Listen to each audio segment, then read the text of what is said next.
The PBA Players Championship coming up in just days. Be live here on FloBowling, January 16th and 17th.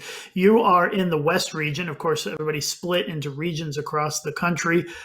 First off, Marshall, what do you think about the new format for the Players Championship? And talk a little bit about the West region and how difficult it might be to get out of that region. I really like the concept of the Players Championship really truly being a championship for all the PBA players.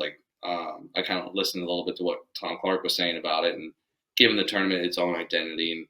And I think it's a really cool concept. I think we can roll with it because obviously you have to get out of your region, and then the winners of the region bowl for the title. And it's really a true PBA Players Championship this way. Instead of being a member and being locked out of a major because you don't bowl full time on tour.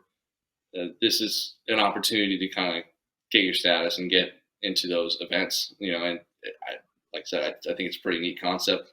I don't think there's a such thing as an easy region. Every region has its tour stars, has ones that are about to be tour stars, and then the really talented players that haven't really bowled many tour events that can possibly make the show as well. So you have all those players to battle through in every single region, and I don't think one region is going to be really that much easier than the other. I feel like they're going to be pretty even, and you're just going to have to bowl your 28 games and see what happens. It's definitely going to be a marathon, and especially with no match play cut or anything like that, it's going to be truly a test of grinding out on 4 different patterns to get to the show. So I'm excited for the challenge. Yeah, the West region looks like it's pretty stacked at the top.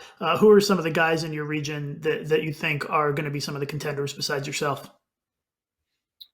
Well, I mean, obviously, he who shall be named Belmo. It's going to be almost most people are going to write him as a lock for the show, which, rightfully so. He's dominated the tour for the last 8-10 years.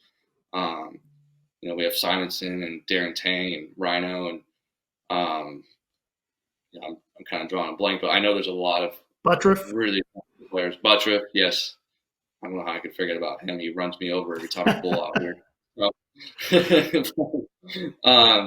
It's just, and even a lot of the players that aren't really as well known that don't really make shows, but contend like a David Haynes, for example. He doesn't bowl full time, but I think he's still got a really good pop into making the show. PJ Haggerty is another one that we have out here, kind of like guys at those level. Like I said, that don't bowl full time, don't have all the opportunities to make the shows. I think this is going to be a really good chance for them to make that show because they're just going to sneak up on you, and if you're not careful and paying attention, they're gonna run right by you. They're pretty good at that. They've won numerous regionals doing that. So it's gonna be quite the mental grind and quite a test of ability for sure.